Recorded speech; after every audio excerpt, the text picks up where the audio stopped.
Pandemic and protest. These could be the words that define 2020 in American history books, but it's not the first time we've seen this level of unrest. In fact, the similarities between 1968 and 2020 are striking. Protests turned violent? Check. Election year? Check. Pandemic? Yes, even that, check. Of course, 2020 isn't a perfect reflection of 1968, but there is enough in common that it's worth stopping to take a look at how far we've come in 52 years and how much has stayed the same.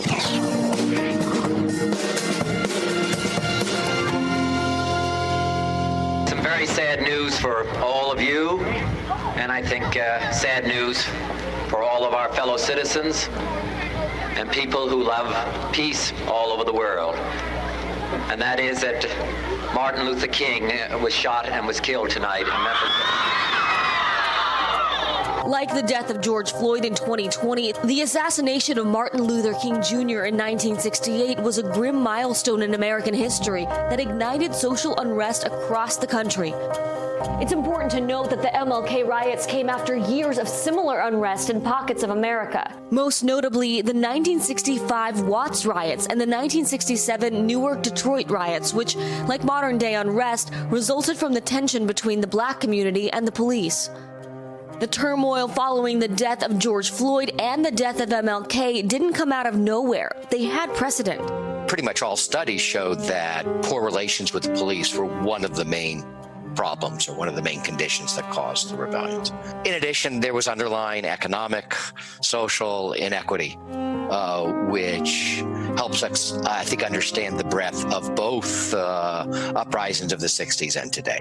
To me, it's not coincidental that this is taking place in the middle of an economic downturn and a health crisis, which African Americans are experiencing worse than most other groups. And although we've seen some looting and property damage today, it's hard to compare to 1968. In D.C. alone, there was an estimated $175 million in property damage done by today's figures. I don't see a single city in this uprising, in this moment of civil unrest, that has been as damaged as just Washington, D.C. was in 1968. Entire city blocks were forever changed. Businesses just went and never came back. Maybe one of the reasons that we aren't seeing massive property damage on the scale of 1968 is that wise leaders at the community level are trying to keep it more peaceful. Just days after MLK's assassination, the landmark 1968 Civil Rights Act was enacted. In short, the unrest led to tangible change, and we're seeing that again today. Look closer. There's new charges against the former Minneapolis police officers in Floyd's death. Derek Chauvin now charged with second-degree murder. 3 other police officers now charged with aiding and abetting murder. I shall not seek, and I will not accept the nomination of my party for another term as your president. Shortly after Martin Luther King Jr.'s death, President Lyndon B. Johnson shocked the nation with his announcement that he would not seek re-election. This kicked off a hectic 1968 election year in which incumbent Vice President Hubert Humphrey faced off against Richard Nixon. Let us recognize that the first civil right of every American is to be free from domestic violence. So I pledge to you, we shall have order in the United States. Nixon, seeing what was happening across America, ran on a law and order campaign. President Trump has echoed that sentiment in the wake of the George Floyd protests. I am your president of law and order. But unlike Nixon in '68, who could blame Humphrey, Trump is on the defense in 2020. There was also a pandemic in 1968, referred to as the Hong Kong flu, that's largely forgotten today. It is only this year that I, as someone who studies 1968, found out that there was a flu during 1968 that killed more than 100,000 Americans. There was almost no political impact of this flu on the 1968 politics. It wasn't polarizing. It was not a national health emergency. Nixon won the election in 1968 in what was a tight race for the popular vote. Now, what does that say about the 2020 race? Only time will tell. Today has been one of the worst days by far. All of our beds are full. There are 12 patients waiting for admission to ICU, which we have no beds, so that means we're pending transfer. We have to look for beds in another hospital. This is very taxing, time-consuming. Our numbers are rapidly increasing. Our patients are very sick, a lot of them coming out with a whole new way of life, requiring oxygen, physical therapy, new ways of feeding themselves, all different expenses that they'd never thought they were going to have to deal with before. We have crisis nurses coming this week because we are in a crisis. And I hope that not every shift I will leave feeling like things are a little bit worse every day. I hope to go home one of these days soon, knowing that things are a little bit better. This virus is no joke. It's something we still need to continue to take seriously. We need to educate one another. We need to have confidence in our providers and healthcare in general and stick together because we really don't know when this is going to be resolved. Every day that we're here, the person ends up crying. We're humans. We feel these things. We feel the exhaustion and we feel the stress.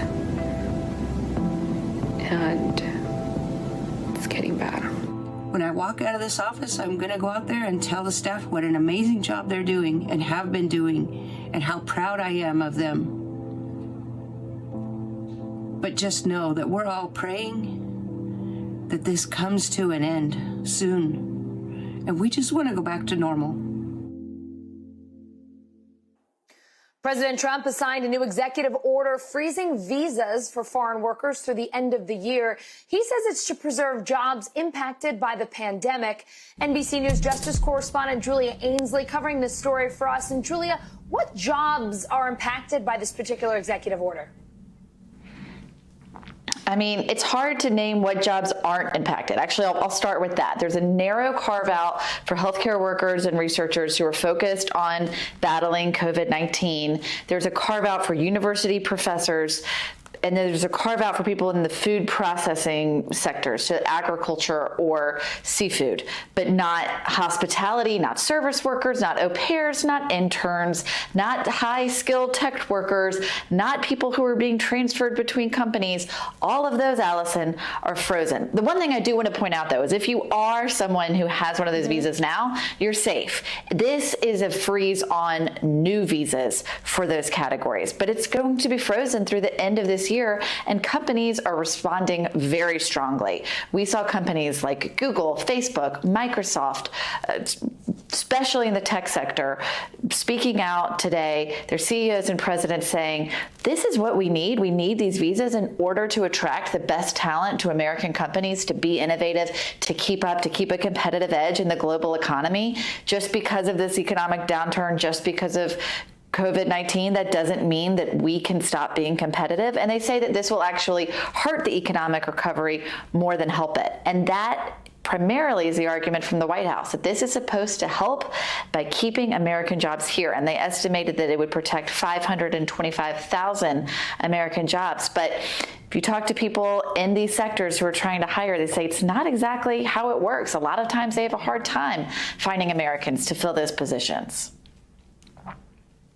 Yeah, let's talk about that a little more. Acting Homeland Security Secretary Chad Wolf talked about the executive order on Fox News this morning. This is what he said.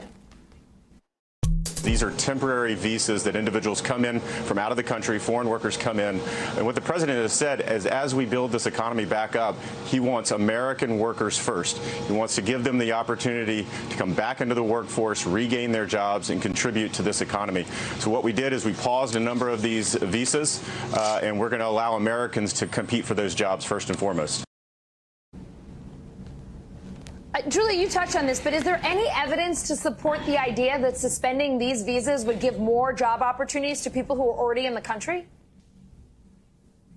I mean, it's an argument to have, right? And we can look at certain jobs, and maybe that would be the case in some jobs. But by and large, what we're hearing from the employers themselves, the people who sponsor those visas and need to fill these positions, is that it's been very difficult for them to do that. They already have to show, Allison, that they couldn't find an American to take that job. Now, sometimes there are certainly abuses with any system, and there could be abuses in this system as well. But let's take, for example, an au pair.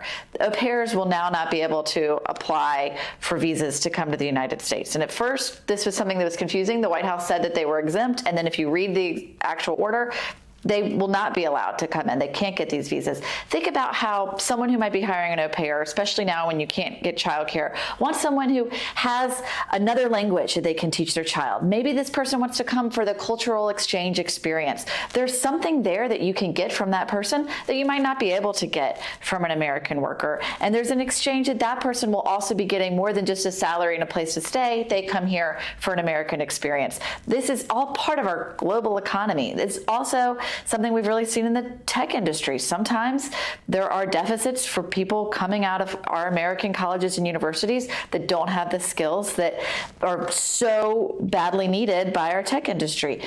There's a huge debate to have around this, but we're hearing a lot of times it's hard to find Americans to fill those jobs.